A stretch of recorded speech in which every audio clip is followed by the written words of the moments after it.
కుండ బద్దలు కొట్టి నేను చెప్తా ఉన్నా, ఇక్కడ కాంగ్రెస్ సభ్యులు మా పార్టీలో ఎవరైతే విలీనమైనారో 100% రాజ్యాంగబద్ధంగా రాజ్యాంగానికి లోబడి వాళ్ళు ఎవరు పార్టీలో చేరలేదు అధ్యక్ష. సారీ, చేరుతామంటే మేము చేర్చుకోలేదు, అది కూడా చెప్తా ఉన్నా. వాళ్ళు చేరుతామంటే కూడా మేము చేర్చుకోలేదు, వాళ్ళు విలీనమైనారు. తెలుగుదేశం నుంచి ఉన్నారు, అందరూ చేరుతున్నారు. ఇప్పుడు ఏదైనా రాజకీయ పార్టీ నేను వచ్చి నీ పార్టీలో చేరుతా అంటే వద్దంటారు బ్రదర్. అక్కడ ఉండే పరిస్థితిని బట్టి అక్కడ అంతా లోకల్ గా ఓకే అనుకుంటే చేర్చుకుంటారు. పాయింట్ ఏంటంటే దాన్ని అమ్ముడు పోయినామని చెప్పి ఎంత కొన్నామని చెప్పి మాట్లాడితే మరి మేము కూడా అడగాల్సి వస్తుంది.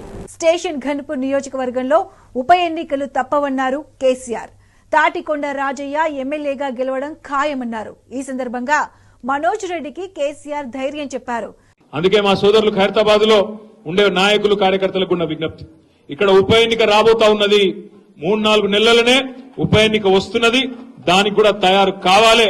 తప్పకుండా ఈ ద్రోహం చేసిన నాయకులకు బుద్ధి చెప్పాలని చెప్పి కూడా నేను మీకు విజ్ఞప్తి చేస్తున్నా. 10 మంది శాసనసభ్యులు ఎవరైతే బీఆర్ఎస్ పార్టీ నుంచి పార్టీ మారి కాంగ్రెస్ లో చేరినారో ఆ విషయంలో కూడా ఇప్పుడు మా పార్టీ యొక్క నాయకుల బృందం మా న్యాయవాదులను కూడా కలుస్తున్నాము.